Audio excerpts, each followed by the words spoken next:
गुरुर्ब्रह्मा गुरुर्विष्णु गुरुर्देवो महेश्वरः गुरु साक्षात् परब्रह्म तस्मै श्री गुरवे नमः। अखंडमंडलाकारं व्याप्तं येन चराचरं तत्पदं दर्शितं येन तस्मै श्री गुरवे नमः। ओम भूर्भुवस्वः तत्सवितुर्वरेण्यं भर्गो देवस्य धीमहि धियो यो नः प्रचोदयात्।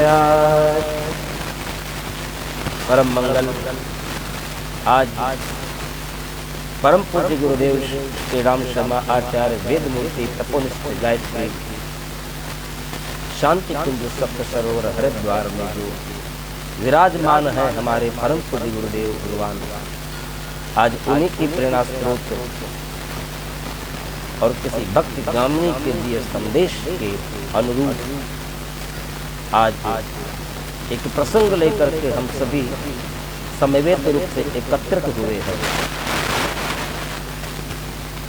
आज का विषय है गायत्री मंत्र का जाप स्त्रियों को क्यों नहीं करना चाहिए। बड़ा ही अद्भुत विषय है।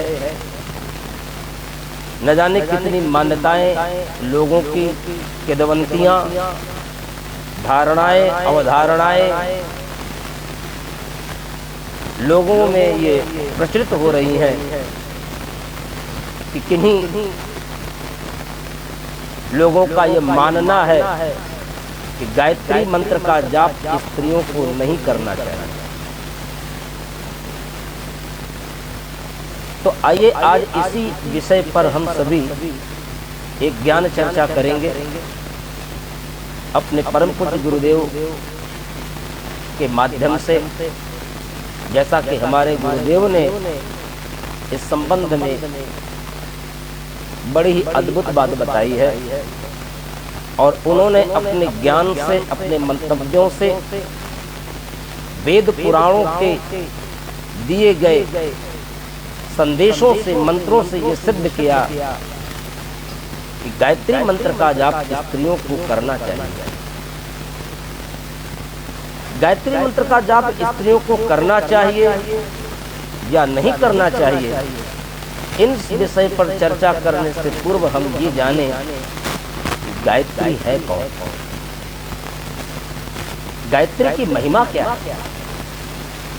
गायत्री की महिमा के बारे में प्राचीन भारत के ऋषि मुनियों से लेकर के आज के इस आधुनिक भारत के विचारकों तक में अनेकानेक बातें कही। वेदों में, अथर्व वेद में तो गायत्री के बारे में यहाँ तक कहा गया है कि गायत्री आयु, प्राण, शक्ति, कीर्ति, धन और ब्रह्म तेज को प्रदान करने वाली एक देवी, एक देवी। महाभारत के रचयिता वेद व्यास ने भी गायत्री की महिमा का गुणगान करते हुए कहा कि जैसे फूलों में शहद, दूध में घी सार रूप में होता है। शहद की उत्पत्ति कहाँ से होती है? फूलों से। भंवरे फूलों पर बैठते हैं, उनके रस का रसपान करते हैं और फिर वही मधुमक्खियां जिन पर बैठ करके फूलों के रसों का रसास्वादन करती हैं, रसपान करती हैं और वही फिर शहद का, मधु का निर्माण करती हैं। मधुवातारितायते। तो जिस तरह से फूलों में शहद का सार है और दूध में घी का सार है, उसी तरह से जिस प्रकार से फूलों में शहद का सार है, दूध में घी का सार है, उसी तरह से समस्त वेदों में गायत्री मंत्र का सार है। गायत्री मंत्र समस्त वेदों का सार है।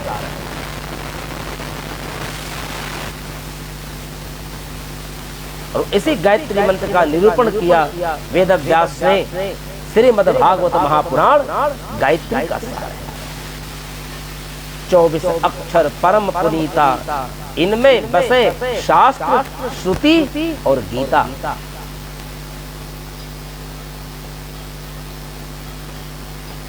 और यदि गायत्री मंत्र को यदि सिद्ध भी कर लिया जाए तो ये कामधेनु गाय की तरह से, जब भी कामना करो वो दूध देती ही है। सुबह हो, शाम हो, रात हो, जब भी कामधेनु। और गायत्री मंत्र के बारे में तो यहाँ तक कहा गया है कि जैसे शरीर के पापों को धो करके गंगा तन मन को निर्मल करती है, उसी प्रकार से गायत्री रूपी ब्रह्मा गंगा से आत्मा पवित्र हो जाती है। गंगा तन को पवित्र करती है, गंगा मन को भी पवित्र करती है। और अगर गंगा के स्नान करने से आपका मन पवित्र हुआ तो आपने स्नान नहीं किया, केवल नहाए। नहाना और स्नान करना, इन दोनों में अंतर है। कभी कभी लोग कहते हैं गंगा तन को पवित्र करती है, मन को नहीं। तो उनका कहना सही तो है, लेकिन वो स्नान नहीं है, वो तो नहाना हुआ।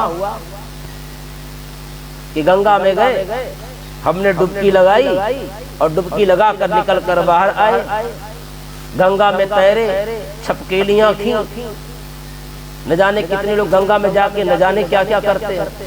कुछ लोग कपड़े धोते हैं, कुछ लोग उसमें कुल्ला भी कर देते हैं। गंगा स्नान करने का नियम है कि गंगा में स्नान करने जाएं तो सबसे पहले अपना दाहिना पैर रखने के पहले ही आचमन करें। ओम अपवित्रः पवित्रो वा सर्वावस्थांगतोऽपि वा यः स्मरेत पुंडरीकाक्षो सर्वायाभ्यान्तरः शुचि। पवित्र हो, 3 बार आचमन करें। अमृतोपस्तरणमसि स्वाहा, अमृतापिधानमसि स्वाहा, ओम सत्यम सह श्रीमयी श्री श्वेतां स्वाहा। इन 3 मंत्रों से मन को पवित्र करें और फिर अपना दाहिना पैर बड़े धीरे से गंगा पर रखें, जैसे कि एक माँ की छाती पर एक बालक अपना पैर रख रहा है।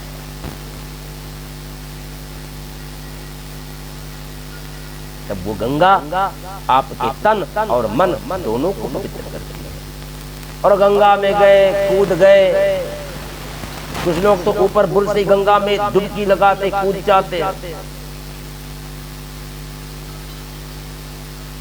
माँ से खेलिए, लेकिन माँ को तंग मत करिए। गंगा माँ। और गायत्री मंत्र आपके तन मन को पवित्र तो करती ही है, साथ ही साथ आपकी आत्मा को भी पवित्र कर देती है। और इस गायत्री मंत्र को पहुंचाने के लिए जैसे भागीरथ ने गंगा को अवतरित किया, उसी तरह से ब्रह्मा से उत्पन्न हुई गायत्री को विश्वामित्र ने अवतरित किया। ब्रह्मा जी ने ये गायत्री मंत्र 3 वेदों से प्राप्त किया, तीनों वेदों से लिया।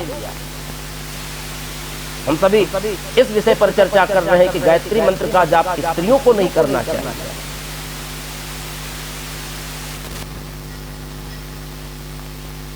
ब्रह्मा जी ने, विश्वामित्र कहते हैं कि ब्रह्मा जी ने तीनों वेदों का सार यानी 3 चरण वाला गायत्री मंत्र तैयार किया। जैसे ओम भूर्भुवस्वः, ये पहला चरण। तत्सवितुर्वरेण्यं, दूसरा चरण। भर्गो देवस्य धीमहि धियो यो नः प्रचोदयात्, 3 चरण।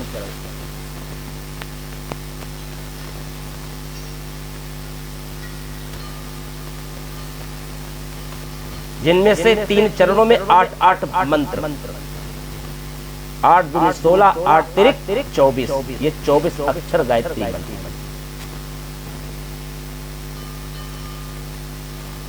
तो गायत्री मंत्र से बढ़कर के कोई पवित्र मंत्र नहीं है। इस बात को तो हम सभी मानते हैं और जिनके आधार पर हम कहते हैं कि गायत्री मंत्र अत्यंत ही पवित्र मंत्र है। इसीलिए स्त्रियों को गायत्री मंत्र का जाप नहीं करना चाहिए, क्योंकि गायत्री मंत्र एक पवित्र मंत्र है। तो हम पूछते हैं इस बात को, क्या गायत्री मंत्र ही पवित्र है और सारे मंत्र पवित्र नहीं है? क्या केवल गायत्री मंत्र को ही स्त्रियों को जाप नहीं करना चाहिए, बाकी मंत्र का जाप स्त्रियां कर सकती हैं? और अगर बाकी मंत्रों का जाप स्त्रियां कर सकती है तो गायत्री मंत्र का जाप क्यों नहीं कर सकती? अगर गायत्री मंत्र पवित्र है तो क्या सारे मंत्र अपवित्र हैं? मंत्र सभी पवित्र हैं, चाहे वो गायत्री मंत्र हो और चाहे कोई अन्य मंत्र। गायत्री मंत्र वेद मंत्र है। कुछ लोग इस आधार पर भी कहते हैं कि गायत्री मंत्र चूंकि वेद मंत्र है, इसलिए वेद मंत्र का उच्चारण स्त्रियों के लिए वर्जित है। हम आपको इसी कथा के माध्यम से अनेकानेक उदाहरण प्रस्तुत करेंगे जिनसे यह सिद्ध होगा कि गायत्री मंत्र का जाप वेद मंत्र है और उस वेद मंत्र का जाप स्त्रियां भी कर सकती है।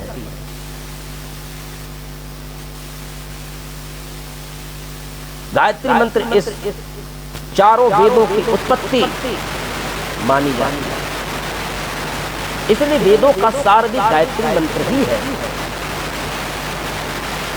मान्यता है कि चारों वेदों का ज्ञान लेने के बाद जिस प्रकार की प्राप्ति होती है, अकेले गायत्री मंत्र की मात्र जाप कर लेने से, पढ़ लेने से, समझ लेने से चारों वेदों का ज्ञान मिल जाता है।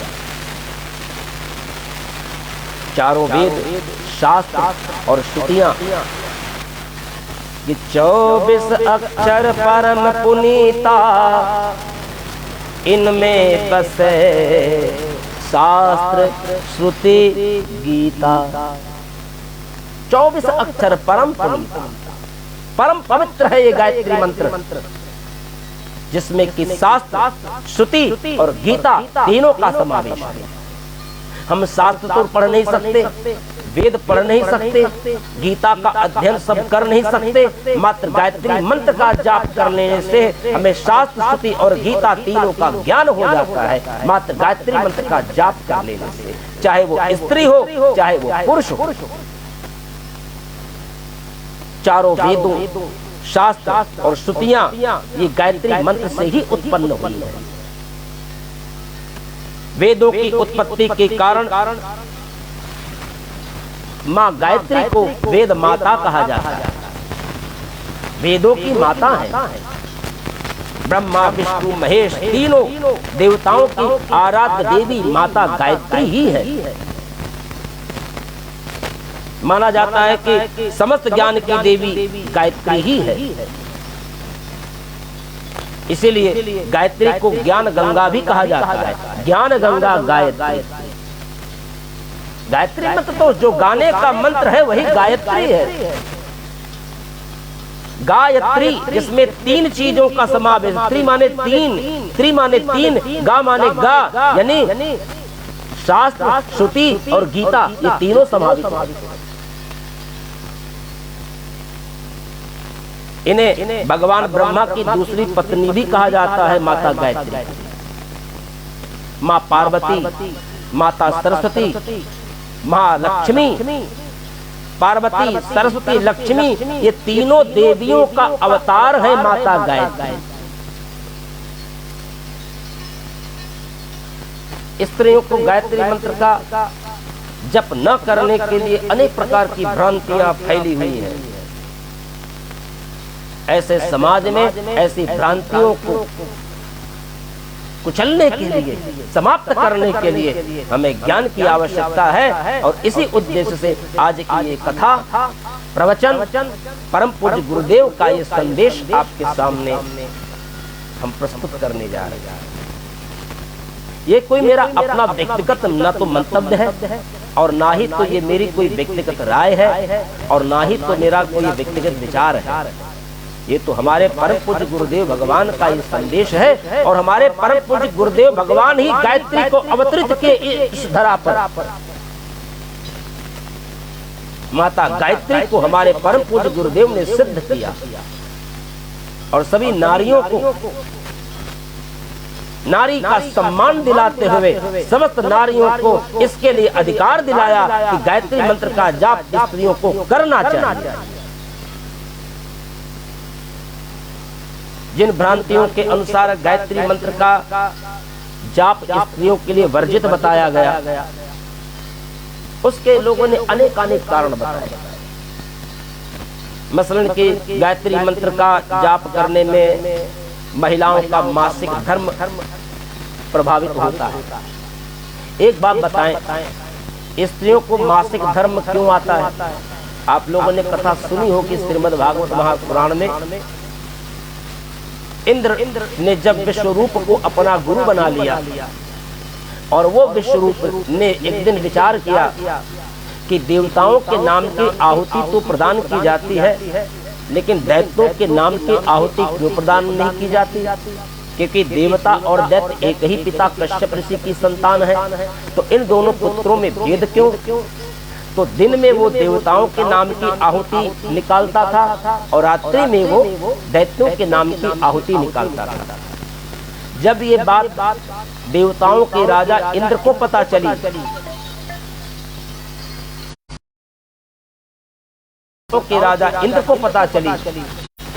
तो इंद्र ने विचार किया कि हमारे गुरु ही हमसे कपट करते हैं, छल करते हैं कि दिन में हमारे नाम की आहुति और रात्रि में दैत्यों के नाम की आहुति। तो इंद्र ने विश्वरूप का वध कर दिया। विश्वजीत के पिता तुष्टा को जब यह बात पता चली तो तुष्टा ने इंद्र से बदला लेने के लिए यज्ञ किए। तो चूंकि इंद्र ने तुष्टा के पुत्र विश्वरूप का वध किया था, चूंकि ब्राह्मण था, तो इंद्र को ब्रह्म हत्या का पाप लगा। तो इंद्र ने अपनी इस ब्रह्म हत्या को 4 भागों में बांट दिया। पहला भाग वृक्षों को दिया, जिन वृक्षों से गोद इत्यादि निकलते हो वो वृक्ष पूजा के लिए योग्य नहीं होते। दूसरा भाग भूमि को दिया, ऊसर भूमि को। वो ऊसर भूमि जहाँ कोई खेत उपज नहीं होती, अनाज नहीं होता, वहां पर इंद्र की ब्रह्म हत्या है। तीसरा भाग इंद्र ने जल को दिया, जिस जल से फेना, झाग, काई इत्यादि निकलती है, वहां पर इंद्र की ब्रह्म हत्या है। और चौथा भाग इंद्र ने स्त्रियों को दिया, जो स्त्रियों का मासिक धर्म है, वो इंद्र की ब्रह्म हत्या है। तो अब ये इस आधार पर कि स्त्रियों का जो कि मासिक चक्र प्रभावित होता है, इस कारण से स्त्रियों को गायत्री मंत्र का जाप नहीं करना चाहिए, ये कहाँ तक न्याय संगत और तर्क संगत है बंधु? इस पर आप लोग स्वयं विचार करें। स्त्रियों का मासिक चक्र जब प्रभावित होता है वो 3 से 4 और 5 दिनों तक का होता है। वो 3 से 4 से 5 दिनों तक स्त्रियां अपवित्र होती हैं। तो क्या इस आधार पे हम स्त्रियों को गायत्री मंत्र का जाप करने से वंचित कर सकते हैं? अगर स्त्रियां इतनी ही पवित्र हैं, अगर स्त्रियां इतनी ही अपवित्र हैं, यानी 4 दिन के मासिक चक्र के अपवित्र हो जाने से वो हमेशा हमेशा के लिए क्या वो अपवित्र हो गई? और अगर वो हमेशा हमेशा के लिए अपवित्र हो गई और वेद मंत्र का जाप नहीं कर सकती, तो वेद मंत्र की आहुति में कैसे वो बैठ सकती है? उनको यज्ञ करने का कैसे अधिकार है? इस आधार पे अगर स्त्रियों को गायत्री मंत्र के जाप करने का अधिकार नहीं है, तो फिर स्त्रियों को यज्ञ में बैठने का भी अधिकार नहीं है। वो गायत्री मंत्र से यज्ञ का हवन भी नहीं कर सकती। लेकिन उनके लिए कोई वर्जित नहीं है, केवल जाप करने में ही उनको वर्जित कहा गया। एक दूसरे आधार पर हम ये बात कहते हैं कि स्त्रियां पढ़ी लिखी नहीं होती, गायत्री मंत्र वेद मंत्र है, उस मंत्र के उच्चारण में उनसे गलती हो सकती है। इस आधार पर स्त्रियों को गायत्री मंत्र का जाप नहीं करना चाहिए। तो ये बात तो पुरुषों में भी लागू होती है। अगर स्त्रियां पढ़ी लिखी नहीं है, क्या पुरुष पढ़े लिखे हो गए? न जाने कितने ऐसे पुरुष हैं जो कि अनपढ़ हैं, न जाने कितने ऐसे पुरुष हैं जो अंगूठा छाप हैं, न जाने कितने ऐसे पुरुष हैं जो अपना नाम नहीं पढ़ सकते। तो ये बात तो स्त्री और पुरुषों पर भी लागू होती है। तो इस आधार पर कह देना कि स्त्रियां पढ़ी लिखी नहीं होती, उनके जाप करने से मंत्रों में गलती हो सकती है, तो इस आधार पर भी ये कहना बिल्कुल गलत होगा कि स्त्रियों को गायत्री मंत्र का जाप करने का अधिकार नहीं है। और इस आधार पर ही कि चूंकि स्त्रियों में मासिक चक्र प्रभावित होता है, स्त्रियां अपवित्र हैं। एक बात बताओ, स्त्रियां अगर अपवित्र हैं तो हम संतान की जो उत्पत्ति होती है वो स्त्रियों के माध्यम से ही होती है। संतान की उत्पत्ति के लिए स्त्री और पुरुष दोनों के समागम से ही संतान की उत्पत्ति होती है। स्त्रियों के योनि द्वार से ही शिशु जन्मते हैं, संतान उत्पन्न होते हैं। तो फिर अगर स्त्रियां इतनी अपवित्र हैं तो उनसे जन्म लेने वाली संतान कैसे पवित्र हो गई? अगर स्त्रियां अपवित्र हैं तो संतान भी अपवित्र होगी। और इस बात को कहने वाले जो पुरुष वर्ग हैं, जो ये कहते हैं कि गायत्री मंत्र का जाप स्त्रियों को नहीं करना चाहिए, फिर वो पुरुष भी अपवित्र हैं। वो इस बात को न भूले कि हम भी उसी स्त्री की योनिधार से पैदा हुए।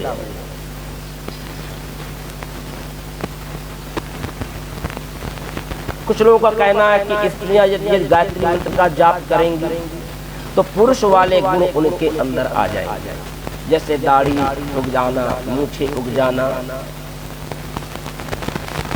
अवांछित बाल शरीर में उगने लगते हैं, उनमें हार्मोन्स में बदलाव होने लग जाते हैं। ये सब लोक प्रचलित मान्यताएं हैं, इनका कोई वैज्ञानिक आधार नहीं है।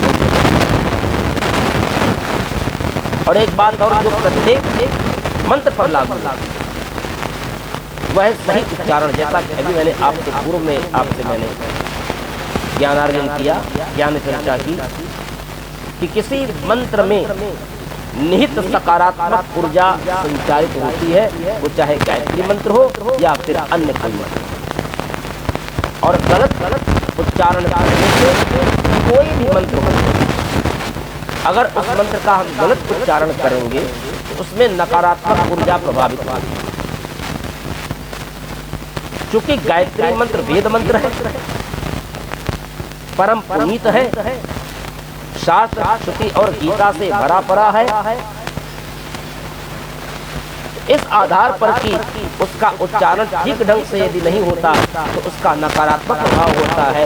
इस आधार पर स्त्रियों को गायत्री मंत्र का जाप नहीं करना चाहिए, ये भी सही नहीं है, क्योंकि उच्चारण तो पुरुष वर्ग में भी गलत हो सकता है। हर वर्ग, चाहे वो स्त्री वर्ग हो चाहे वो पुरुष वर्ग, किसी भी वर्ग का हो, चाहे वो गायत्री मंत्र हो चाहे वो अन्य कोई मंत्र हो, सभी मंत्रों का उच्चारण शुद्ध हो और स्पष्ट हो। क्योंकि मंत्र का उच्चारण अगर शुद्ध और स्पष्ट नहीं होगा तो उनके अंदर सकारात्मक ऊर्जा का प्रभाव नहीं हो सकता। आप चाहे पुरुष हो, आप चाहे स्त्री हो, हर पुरुष और स्त्री के लिए किसी भी मंत्र का उच्चारण हो उसमें श्रद्धा और भक्ति, ये दोनों का समावेश होना चाहिए, क्योंकि फल श्रद्धा का ही होता है। आप कितना भी मंत्र का शुद्ध उच्चारण कर लो, लेकिन अगर उस मंत्र के प्रति आपकी श्रद्धा नहीं है, उस मंत्र के प्रति आपके अंदर भक्ति नहीं है, तो फिर उस मंत्र का फिर कोई फल भी नहीं। और वैसे तो गायत्री मंत्र अपने आप में इतना लोकप्रिय और स्मरण करने में इतना सरल है कि हर कोई इसका जाप कर सकता है, चाहे वो स्त्री हो चाहे वो पुरुष हो।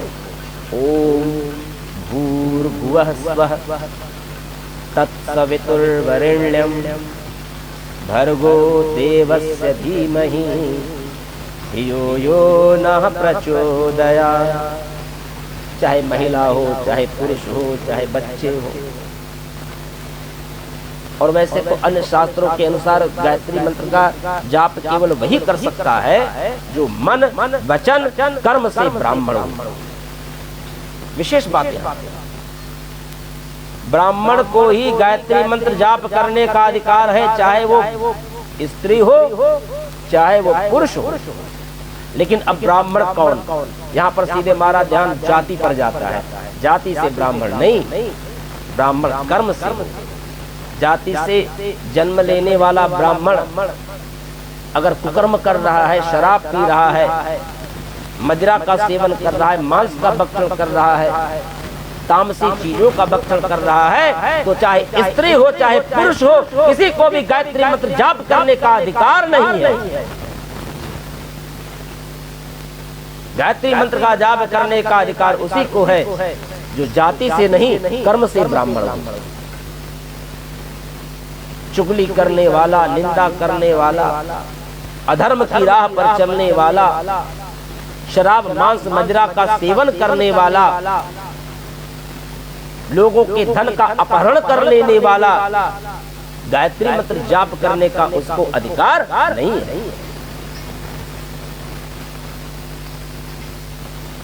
तो गायत्री मंत्र का जाप करने का अधिकार उसी को है जो मन, वचन और कर्म से ब्राह्मण हो।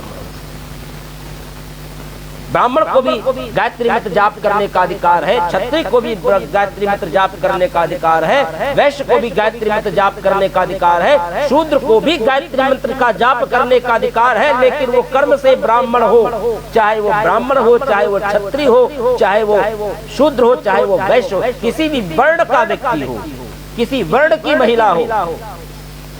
ब्राह्मण जाति नहीं है, ब्राह्मण वर्ण है। जन्म ना जायते शूद्र, गीता में भगवान श्री कृष्ण ने कहा। और चातुर्वर्णम मया श्रेष्ठ गुण कर्म विभागासा, ये चारों वर्ण गुण और कर्म से ही ब्राह्मण होते हैं। गायत्री मंत्र का आइए जरा अर्थ समझें कि गायत्री मंत्र का अर्थ क्या है। ओम भूर्भुवः स्वः तत्सवितुर्वरेण्यं भर्गो देवस्य धीमहि धियो यो न प्रचोदयात्। इसका अभिप्राय क्या है, इसका मतलब क्या है। जो लोग गायत्री मंत्र का जाप करते हैं, गायत्री मंत्र पढ़ते हैं, गायत्री मंत्र तो गायने का मंत्र है, इसीलिए इसका नाम गायत्री। ये तो गायने का मंत्र है। इस मंत्र का अर्थ है सबके रक्षक, प्राणों से प्यारे, दुखों का नाश करने वाले, सुख स्वरूप, प्राण स्वरूप, श्रेष्ठ तेजस्वी पापों का जो नाश करते हैं, उस देव स्वरूप परमात्मा का ध्यान करें। वह परमात्मा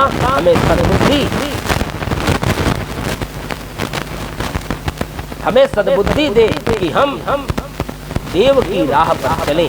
यही इस मंत्र का आशय है, यही इस मंत्र का अभिप्राय है, यही इस मंत्र का अर्थ कि देवों की राह पर चलने के लिए जो मंत्र हमें प्रेरित करे, प्रेरणा दे, उसी का नाम है गायत्री मंत्र। भारतवर्ष में हमारे परम पूज्य गुरुदेव ने केवल भारतवर्ष में ही नहीं, इस पूरे विश्व में गायत्री मंत्र का डंका बजाया और स्त्रियों को यह अधिकार दिया कि गायत्री मंत्र का जाप स्त्रियों को भी करना चाहिए। भारतवर्ष में हमेशा स्त्रियों को एक समुचित अवसर दिया गया, एक समुचित अवसर माना गया, जहां पर पुरुषों की अपेक्षा न करके, जहां पर स्त्रियों की उपेक्षा की गई। स्त्रियों को देखिए, स्त्रियों को क्या कहा गया है, स्त्रियों को देवी भी कहा गया है। स्त्रियों को हम क्या कहते हैं, देवी भी कहते हैं।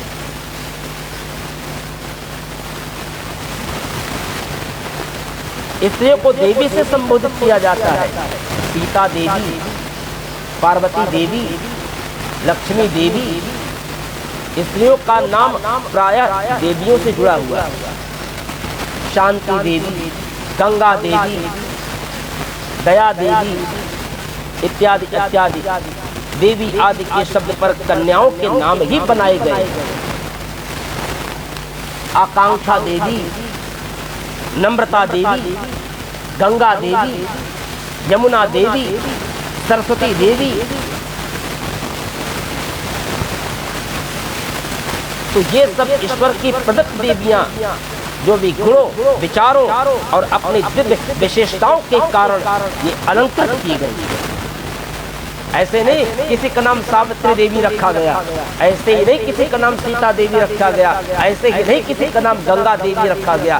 गंगा, सावित्री, सविता ऐसे गुणों की विशेषताओं से वो अलंकृत की गई, इसीलिए उनके नाम के साथ देवी का नाम जुड़ा है। और देवताओं, महापुरुषों के साथ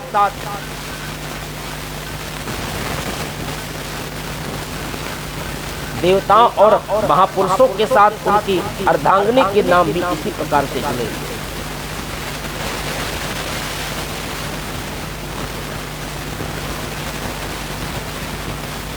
जैसे सीताराम, राधे श्याम, गौरी शंकर, लक्ष्मी नारायण, उमा महेश, ये सावित्री, सत्यवान आदि आदि नामों में नारी का पहला और नर का दूसरा। किसी नामों में सबसे पहले नारी का ही स्थान दिया गया, जिस नारी को हम गायत्री मंत्र से वंचित कर रहे हैं। जिस महिला को, जिस स्त्री को, जिस नारी को हम गायत्री मंत्र का जाप करने से वंचित कर रहे हैं, हमें यह नहीं भूलना चाहिए कि उसी स्त्री, उसी महिला का नाम पुरुष से पहले लिया जाता है। पुरुष का नाम तो बाद में आता है, पहले स्त्री का ही नाम आता है। और ऐसे में नारी की उपेक्षा,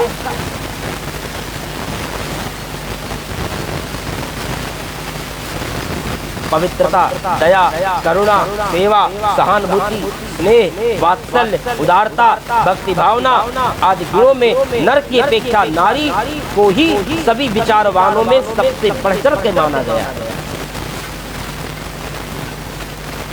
इसलिए धार्मिक, आध्यात्मिक और ईश्वर प्राप्ति संबंधी कार्यों में नारी का सर्वत्र स्वागत किया गया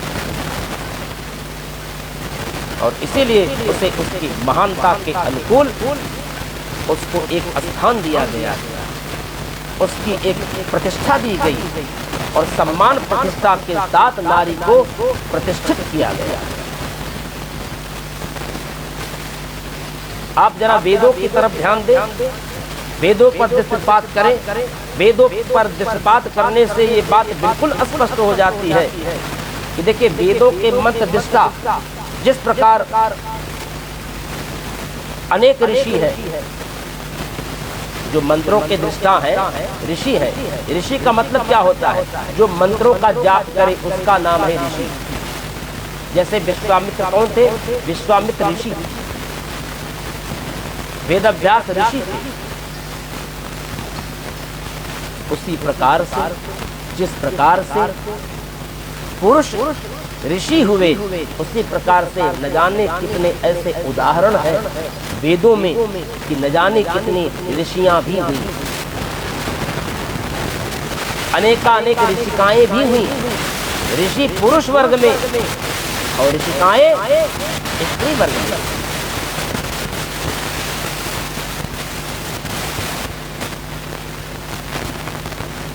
ईश्वरीय ज्ञान, वेद महान आख्या वाले व्यक्तियों पर प्रकट हुआ है और उन लोगों ने मंत्रों को प्रकट किया।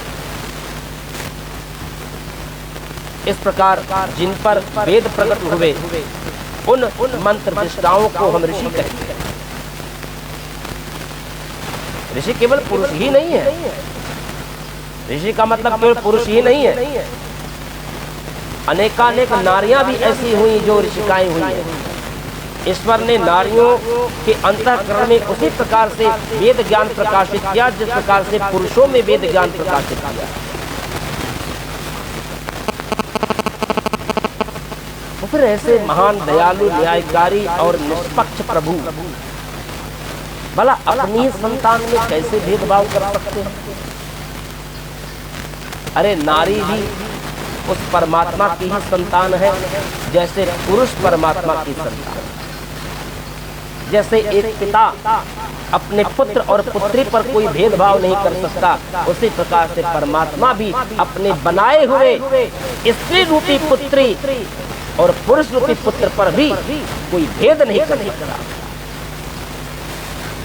अच्छा, हम आप कहते हैं कि स्त्रियों को गायत्री मंत्र का जाप नहीं करना चाहिए, क्या परमात्मा ने भी कभी ये कहा? किसी शास्त्र में, किसी पुराण में नहीं लिखा हुआ है कि स्त्रियों को गायत्री मंत्र का जाप नहीं करना चाहिए। हमारा परमात्मा बड़ा ही दयालु है, हमारा परमात्मा बड़ा ही निष्पक्ष है। तो ऐसे निष्पक्ष प्रभु भला अपनी ही संतान में नर नारी का पक्षपात कैसे कर सकते, ऐसा अनुचित भेद कैसे कर सकते? आइए प्रमाण के तौर पर कि स्त्रियों को गायत्री मंत्र का जाप नहीं करना चाहिए, ऋग्वेद में हम प्रवेश करते हैं। ऋग्वेद में 10वें अध्याय के 85वें श्लोक में संपूर्ण ऋषिकाओं की चर्चा ही की गई है, जिसमें सूर्या और सावित्री का नाम भी दिया गया। वेद मंत्रों में नारियों का नाम आया है। गिरिशे दर्शनात् स्त्रीमान ददर्शेति ऋषयो मंत्र दृष्टा, अर्थात मंत्रों का दृष्टा उनके रहस्यों को समझकर प्रकाश और उनका प्रचार करने वाला ऋषि होता है। ऋग्वेद की ऋषिकाओं की सूची में ब्रह्म देवता के 24वें अध्याय में इस प्रकार से लिखा गया है, ध्यान से सुनिएगा। घोषा गोधा विश्ववारा अपालो पनिसन्नितत् ब्रह्मा जायाम जलुर्नाम अगस्त्या स्वसादिते इंद्राणी चंद्रमाता च शर्मारोम शर्वशी लोप मुद्रा च नद्दश्च बिनारी शाश्वती। साफ वेद में लिखा गया नारी च शाश्वती। श्री लक्ष्मी सार्परागी वाक् श्रद्धा मेधा दक्षिणा रात्रि सूर्या च सावित्री ब्रह्मवादिन इंशितः, अर्थात लक्ष्मी, सापरागी, श्रद्धा, सुचि, मेधा, स्वाहा, सधा, ये सब नारियों के ही नाम हैं जो कि वेदों में आए हैं। तो जब वेदों में नारियों के नाम आए हैं तो क्या नारियों को उन वेद मंत्रों के जाप करने का अधिकार नहीं है? इसका निर्णय आप सबको करना है। अगर नारियों के नाम वेद मंत्रों में आते हैं तो उस वेद मंत्र का जाप नारियों को क्यों नहीं करना चाहिए? और अगर नारी अपने ही मंत्र का जाप नहीं कर सकती तो फिर नारी क्या है? अगर नारियों को वेद मंत्र करने का अधिकार है तो नारियों को गायत्री मंत्र भी जाप करने का अधिकार है, क्योंकि गायत्री मंत्र भी वेद मंत्र है। गायत्री मंत्र कोई साधारण मंत्र नहीं है। और इसके अतिरिक्त भी अनेकानेक प्रमाण मिलते हैं जिससे स्पष्ट होता है कि स्त्रियां भी पुरुष की तरह यज्ञ कर सकती हैं, यज्ञ करा सकती हैं। हमारे गुरुदेव ने देव कन्याओं को अवतरित किया था और उन्हीं देव कन्याओं के द्वारा देश में ही नहीं पूरे विश्व में गायत्री यज्ञ कराने का अधिकार दिया। और वो देव कन्याएं जाती थी घर घर में, जगह जगह गायत्री मंत्र का अनुष्ठान कराती थी और गायत्री यज्ञ भी कराती थी। तो जब कन्याओं को, महिलाओं को, स्त्रियों को यज्ञ कराने का अधिकार है, गायत्री मंत्र का जाप कराने का अधिकार है, तो महिलाओं को भी गायत्री मंत्र जपने का भी अधिकार है।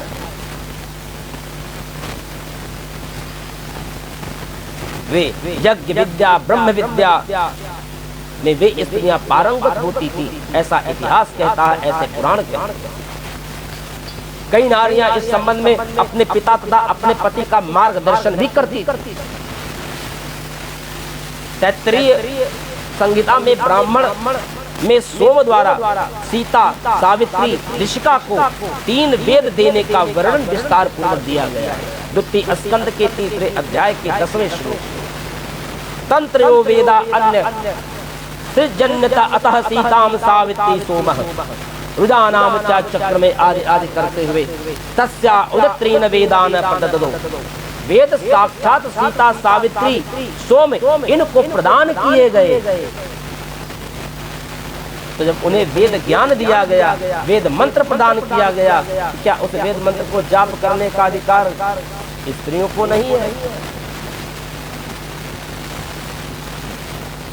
वृद्धारण्य में स्पष्ट रूप से लिखा है, चतुर्थ स्कंद के 4 अध्याय के 2 श्लोक में, न वेद बिन मन्नते न ब्रह्मणतयम् तंत्र वेदानुवचने न ब्राह्मणा विवक्त संति यज्ञेन दानेन तपसा न नाशकेन। अर्थात जिस प्रकार पुरुष ब्रह्मचारी रहकर तप कर सकता है, ध्यान कर सकता है, योग कर सकता है और इनके द्वारा ब्रह्म को प्राप्त करते थे, वैसे ही न जाने कितनी ब्रह्मचारियां नारी पैदा हुई जो कि ब्रह्मचारी रह करके अपने आत्मनिर्माण और परमार्थ का संपादन करती है। यहाँ पर ब्रह्मचारी का मतलब ये नहीं है कि आप विवाह न करें। न जाने कितने लोग ये समझते हैं कि ब्रह्मचारी का मतलब जो अविवाहित हो। बिल्कुल इसका गलत अर्थ है।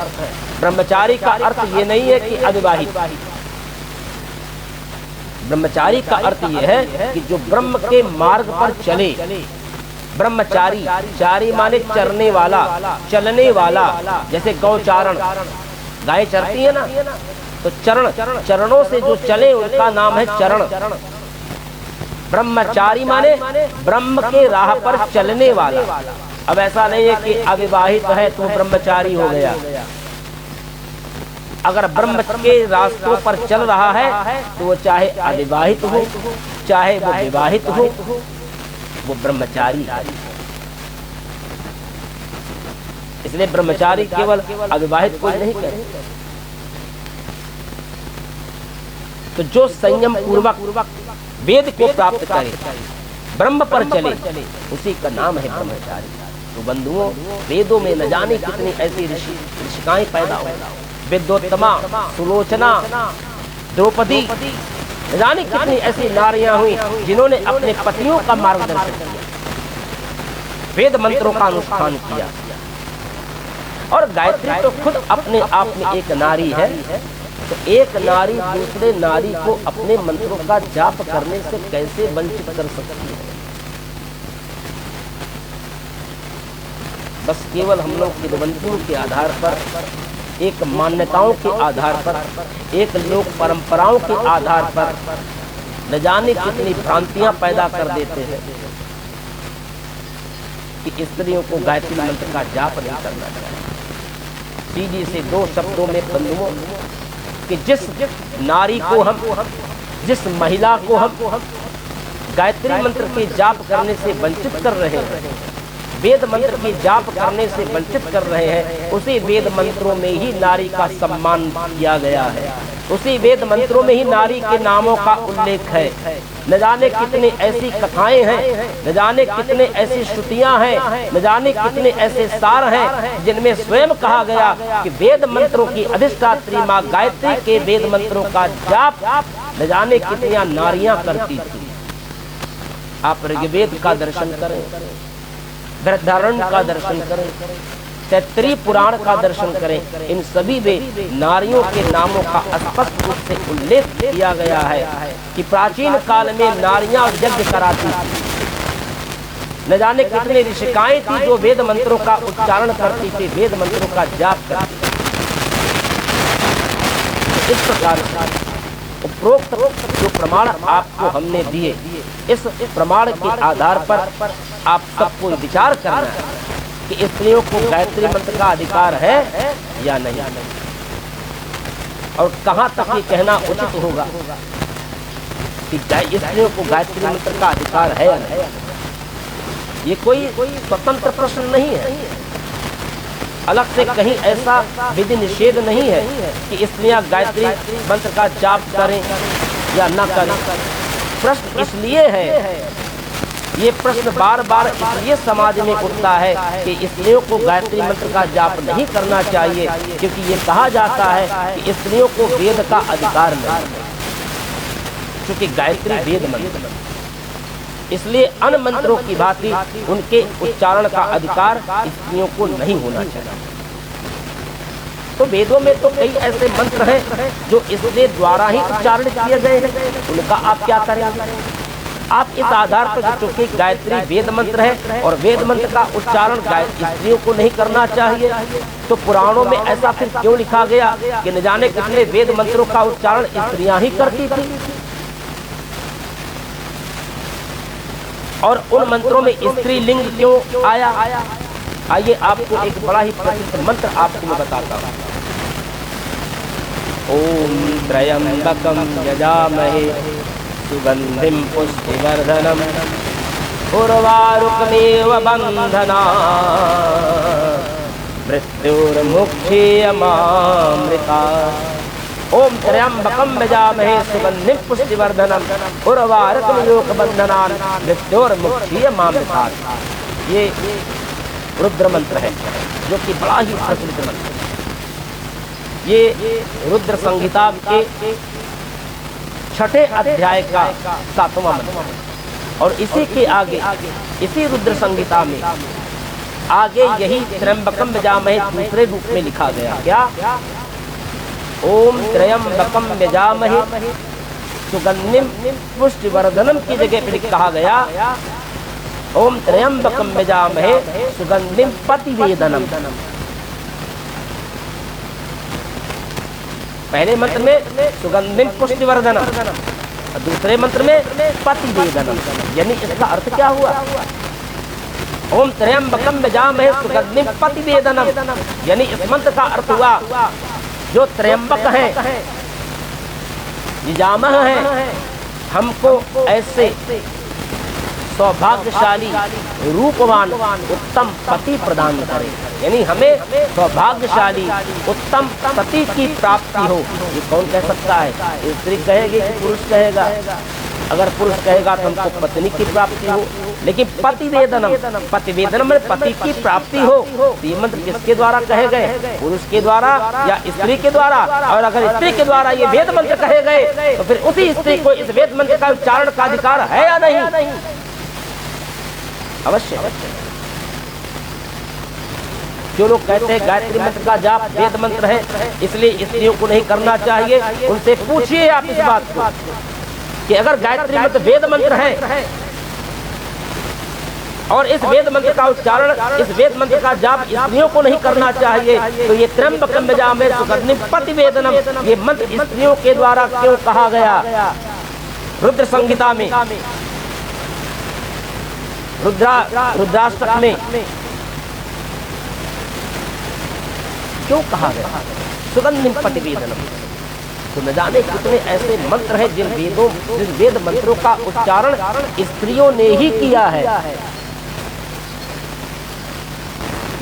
इसके अलावा न जाने कितने ऐसे मंत्र हैं। उदसो सूर्या अगाध उदयं मामको भगः तद्बलात् पतिं मन्यम। पतिं मन्यम है, पत्नी मन्यम नहीं है। साक्षी दिशा सही, ये भी मंत्र स्त्रियों के द्वारा ही कहे गए, ये भी वेद मंत्र है।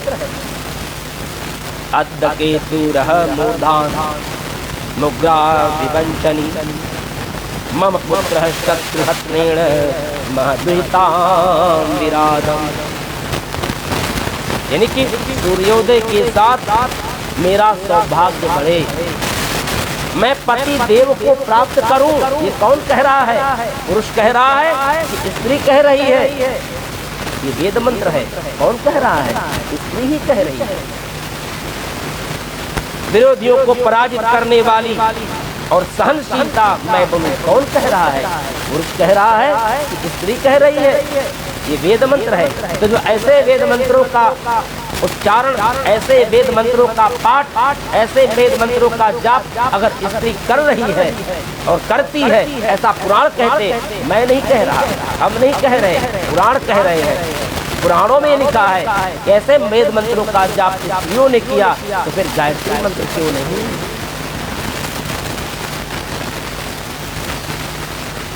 बंधुओं, इस आशय से मैंने किसी की प्रेरणा से आज ये वक्तव्य गायत्री मंत्र पर हमने आपके सामने प्रस्तुत किए, व्यक्त किए। हम ये नहीं कह रहे कि गायत्री मंत्र का जाप स्त्रियों को करना चाहिए या नहीं करना चाहिए, इसका निर्णय आप सबको लेना है। केवल 2 लाइन कहकर मैं अपना ये वक्तव्य यहीं पर अपनी वाणी को विराम दूंगा कि गायत्री मंत्र यदि वेद मंत्र है और अगर इस वेद मंत्र का जाप स्त्रियों को नहीं करना चाहिए तो इन्हीं वेदों में स्त्रियों के द्वारा वेद मंत्र क्यों पढ़े गए? और अगर स्त्रियों के द्वारा वेदों में वेद मंत्रों का उच्चारण, वेद मंत्रों का पाठ, वेद मंत्रों का जाप स्त्रियों के द्वारा किया गया, ऋषिकाओं के द्वारा किया गया, यदि नहीं किया गया है ऐसा पुराणों में लिखा है, तो स्त्रियों को भी गायत्री मंत्र का जाप करने का अधिकार, पाठ करने का अधिकार, पढ़ने का अधिकार, जपने का अधिकार समस्त स्त्री को किया करना चाहिए। सभी स्त्रियों को यह अधिकार है वो भी गायत्री मंत्र का जाप करें। यहाँ पर केवल मात्र स्त्रियों के लिए ही नहीं, पुरुष के लिए भी यही है, बच्चों के लिए भी यही है। आज के प्रवचन का सिर्फ यही सार है कि गायत्री मंत्र का जाप करने के लिए ये आवश्यक नहीं है कि व्यक्ति है या पुरुष है या स्त्री है, चाहे वो स्त्री हो, चाहे वो पुरुष हो, चाहे वो बालक हो, चाहे जो भी हो, चाहे वो ब्राह्मण हो, चाहे वो क्षत्रिय हो, चाहे वो वैश्य हो, चाहे वो शूद्र हो, हर सभी वर्ग को गायत्री मंत्र का जाप करने का अधिकार है, बशर्ते कि वह स्वभाव से गुणवान हो, उसके अंदर गुण हो, उसके अंदर सज्जनता हो, उसके अंदर शीलता हो, उसके अंदर सहजता हो, उसके अंदर मधुरता हो, मन से, वचन से और कर्म से, तीनों से वो पवित्र हो, अन्न उसका शुद्ध हो, वाणी उसकी पवित्र हो। और अगर ऐसे सारे गुण हमारे में हैं तो हम चाहे स्त्री हैं या पुरुष हैं, सभी को गायत्री मंत्र का जाप करने का अधिकार है। इन्हीं शब्दों के साथ मैं अपनी वाणी को विराम करता हूँ। जय श्री राधे कृष्ण।